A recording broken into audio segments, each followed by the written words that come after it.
Сегодня стала известна точная геолокация, куда Россия перебрасывает войска из Сирии. На юге Ливии, в стратегической точке недалеко от месторождений золота и границ Судана с Чадом, Россия начала строительство крупной военной базы. Этот регион находится под контролем племен Тубо. Однако эксперты сомневаются, что Москва сможет эффективно использовать объект без своих баз в Сирии. Напомню, что с середины декабря российские транспортные самолеты активно перевозят военную технику из авиабазы Хмеймим в Сирии на базу Аль-Хадим в Ливии. Эта база используется для поддержки генерала Халифы Хафтара, непризнанного лидера Восточной Ливии. Ливия разделена еще с момента свержения Муаммара Каддафи в 2011 году на правительство национального единства, поддерживаемое ООН, Турцией и Западом, и ливийской национальной армией под командованием самого генерала Халифы Хафтара.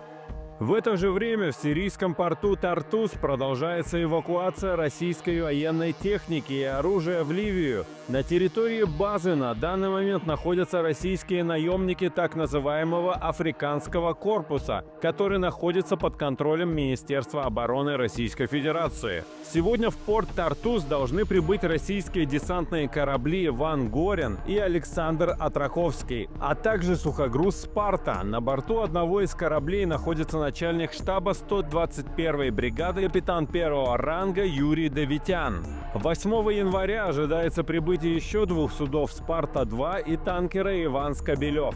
Между тем, на базе Хмеймим фиксируется усиленный контроль. Сирийские телеканалы публикуют кадры, на которых видно, как тщательно обыскивается якобы российская техника.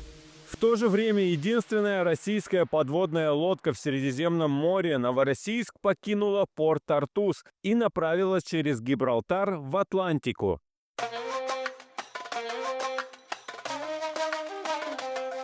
Также сегодня турки негативно отреагировали на кадры, которые сегодня сирийцы опубликовали из заброшенной российской военной базы в сирийской Лантакии. На стенах комнаты отдыха российские военные изобразили поражение Османского флота в Чесменском бою 1770 года.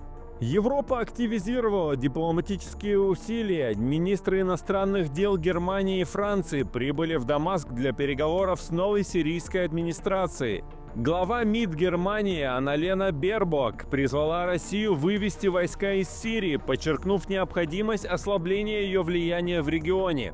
Кстати, несмотря на утверждение нового курса политики новой власти Сирии, на опубликованных кадрах встречи Анналена Бербок была заблюрена. Украина также включилась в процесс. Недавно в Сирию была отправлена партия пшеницы.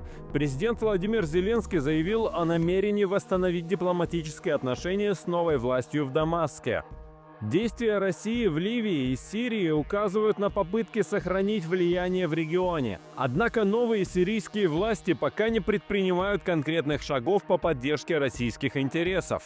Российская авиация и тяжелая артиллерия иранских наемников от этой местности практически ничего не оставила. Подпишитесь на этот канал, чтобы быть в курсе происходящего в мире.